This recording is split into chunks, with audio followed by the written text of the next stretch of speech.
भगवान बुद्ध एक दिन एक वन से गुजर रहे थे और रास्ते में एक व्यक्ति को देखा जो जमीन खोद रहा था। व्यक्ति खोदते खोदते एक कलश मिला जिसमें हीरे और जवाहरात से भरा हुआ था।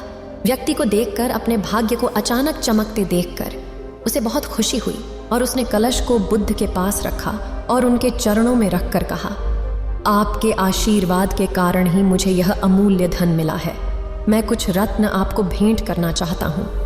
भगवान बुद्ध ने व्यक्ति को ध्यान दिया और उनकी बात सुनी। फिर बुद्ध ने व्यक्ति से कहा, तुम्हारे लिए यह धन तो है, लेकिन मेरी दृष्टि में यह धन विष के समान है। धन जो बिना परिश्रम के मिलता है, वह धन वास्तव में विष होता है। भगवान बुद्ध यह समझाना चाह रहे थे कि साधारणतः जीवन में धन का प्राप्त करना आसान नहीं होता है, और जब हम अपरिश्रम से धन प्राप्त करते हैं तो वह हमारे लिए विष बन जाता है। ये विष उसली खुशी और उपयोग से दूर हमारे अंतरंग और बाह्य समृद्धि को नष्ट कर सकता है। व्यक्ति को भगवान बुद्ध के उपदेश को स्वीकारने में असंतुष्टि हुई और वह नाराज होकर कलश लेकर चला गया। यह उपदेश स्वीकार करना और उसे अपने जीवन में अमल में लाना व्यक्ति के हाथ में होता है। यदि उस व्यक्ति ने अपनी अवस्था को स्वीकार करके परिश्रम करने का निर्णय लिया होता तो उसे सच्ची समृद्धि मिल सकती थी। यदि आप महात्मा बुद्ध के विश्वासी हैं तो इन दिव्य उपदेशों को ध्यान से सुने। इस वीडियो को पूरा अंत तक देखें, वरना बाद में बहुत पछताना पड़ेगा और कुछ नया सीखने को मिलेगा। उसने हीरे जवाहरात बेचकर संपत्ति खरीदी और दरिद्र से धनवान हो गया। किसी ईर्ष्यालु ने राजा से शिकायत कर दी कि जमीन में दबा धन राजकोष का होता है। अमुक व्यक्ति ने उसे निजी काम में लाकर नियम का उल्लंघन किया है। राजा ने उस व्यक्ति को पकड़वा कर बुलवाया और कलश जमा कराने को कहा तो उसने सच्ची बात बता दी कि मैंने हीरे जवाहरात बेचकर संपत्ति खरीद ली है। राजा के आदेश से उसे परिवार सहित जेल में डाल दिया गया। उसकी संपत्ति जब्त कर ली गई। एक दिन राजा जेल के निरीक्षण के लिए गया। उस व्यक्ति से भी मिला। उसने कहा, राजन, मुझे जब वह कलश जमीन से मिला तो बुद्ध वहीं थे। उन्होंने मुझसे कहा था कि इसमें रत्न नहीं विष भरा है। यह सुनकर मैंने उनका अपमान किया था। आज जेल में रहकर मुझे अनुभूति हो रही है कि उनकी बात बिल्कुल सच थी।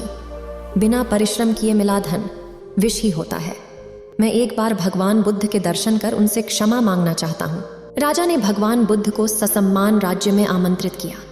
जेल से निकालकर उस व्यक्ति को बुद्ध के पास ले जाया गया। बुद्ध बोले, धनवान बनना आज की सामाजिक प्राथमिकताओं में से एक है, और यह बात बहुत से लोगों के मन में एक विचार भी होती है। धनवान बनने के लिए लोग अपार धन, संपत्ति और सुख की तलाश में लग जाते हैं, लेकिन क्या धनवान बनाने के लिए सिर्फ इसकी प्राप्ति ही काफी है? धनवान बनने के लिए सिर्फ धन की प्राप्ति ही नहीं, बल्कि आध्यात्मिक विकास और आनंद की प्राप्ति भी आवश्यक है। भगवान बुद्ध ने कहा, संसार में सुख का सत्य धन में नहीं है, बल्कि विचारों, कर्मों और आध्यात्मिकता में है। धन का मानवीय जीवन में महत्वपूर्ण योगदान हो सकता है, लेकिन यह खुशहाली का एकमात्र स्रोत नहीं है। धन की प्राप्त तकनीक और मानवीय प्रगति के कारण आजकल लोगों की जीवन शैली में कई बदलाव हुए हैं। लोग आधुनिकता, आराम और आनंद की प्राथमिकता रखते हैं। धनवान बनने का मानसिक मंत्र सभी के होंगे, पैसा सब कुछ है। इस दृष्टिकोण के साथ व्यक्ति धन की प्राप्ति के लिए अनेक प्रयास करते हैं। बढ़िया शिक्षा, प्रतिष्ठित करियर, उच्चतम आय का नौकरी या व्यवसाय आदि। इन सभी मेहनतों के पीछे धनवान बनने की आशा होती है। हालांकि धन की प्राप्ति के साथ जीवन की सफलता का अनुभव निश्चित रूप से अहम होता है, लेकिन यह एक अवधारणा है जिसे धन की महत्वता परंपरागत रूप से प्रशंसा की जाती है। गौतम बुद्ध कहते हैं, यदि हम सत्यता की खोज करें तो हम जानेंगे कि अच्छे स्वास्थ्य, मन की शांति, संपूर्णता और परम आनंद के लिए धन सबसे महत्वपूर्ण नहीं है। धनवान बनने की प्रयास में हम अक्सर उद्यमिता, लालच, द्वेष, असंतोष और चिंता की भावना विकसित करते हैं। हमें अपने आप को तनाव मुक्त, सुरक्षित और संतुष्ट महसूस करने के लिए धन के पीछे भाग्य का आश्रय लेते हैं, लेकिन यह खोज हमें धार्मिकता, आध्यात्मिकता और आनंद के मूल स्रोतों से दूर कर देती है। धनवान बनने की इच्छा में हम अक्सर आस्था की अभाव, बुद्धि की घमंड और अनंत इच्छाओं की चाह में उलझ जाते हैं। यह सब हमारे मन की शांति और संतुष्टि को प्रभावित करता है।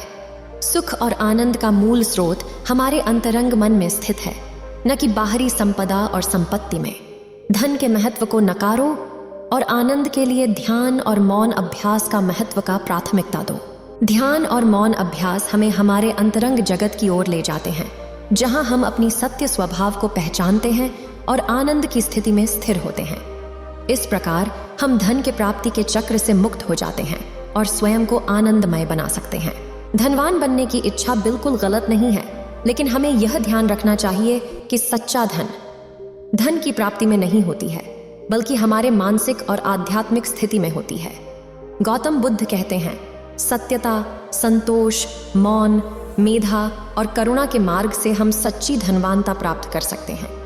यह आनंदमय और पूर्णता की अनुभूति है जो धन के साथ सीमित नहीं होती है। इसलिए धनवानता का मतलब है अपनी आत्मा की शुद्धता, शांति और संतुष्टि को प्राप्त करना। यदि हम अपने आध्यात्मिक और आनंदमय जीवन के लिए प्रयास करें तो धन और संपत्ति स्वयं हमारे पास आएगी। हमें स्वयं को संतुष्ट करने की क्षमता और सामर्थ्य होगा, जिससे हम अपने जीवन को सुखी और अर्थपूर्ण बना सकेंगे। इस प्रकार हमें धनवान बनने के लिए नए पहलुओं की ओर देखने को प्रेरित करनी चाहिए। हमें आध्यात्मिकता, सत्यनिष्ठा, संतोष और करुणा के मार्ग पर चलने की आवश्यकता है। इसके अलावा हमें समाज सेवा, सहयोग और प्रेम के माध्यम से अपने साथियों की मदद करने का संकल्प लेना चाहिए। इस प्रकार हम अपने आप को सामर्थ्यपूर्ण और संपूर्ण महसूस करेंगे, जो असली धनवानता होता है। इसलिए हमें धनवान बनने की इच्छा को नई परिभाषा देने के लिए यह बात समझनी चाहिए। धन की प्राप्ति में लगातार प्रयास करने के साथ हमें अपने मन को शुद्ध और स्थिर रखना चाहिए। हमें स्वयं को संतुष्ट, शांत और स्वास्थ्यवर्धक आदतों के माध्यम से देखभाल करनी चाहिए। ध्यान और मौन अभ्यास द्वारा हम अपने अंतरंग मन की शुद्धि और स्थिति में स्थिरता का अनुभव करें। हमें दूसरों की सहायता करने, प्रेम का प्रदर्शन करने और समाज की सेवा में योगदान देने का संकल्प लेना चाहिए। इस प्रकार बताए गए मार्ग पर चलकर संपूर्णता, सुख और आनंद की प्राप्ति कर सकते हो। धन की प्राप्ति एक उपाय हो सकता है, लेकिन सच्ची धनवानता ध्यान, आध्यात्मिकता और आनंद के आधार पर होती है। यदि हम ये सिद्धांतों को अपनाएं तो हम वास्तविक धनवान बन सकते हैं और एक पूर्ण और सफल जीवन जी सकते हैं। यह सुनकर उसने उनके चरणों में बैठकर क्षमा मांगी तथा कहा, आपकी बात सत्य थी। कलश में वास्तव में विष था, जिसने मुझे जेल भिजवाया। बुद्ध के आदेश से राजा ने उसे जेल से रिहा कर दिया। उसने उसी दिन से परिश्रम से प्राप्त धन से जीवन यापन शुरू कर दिया।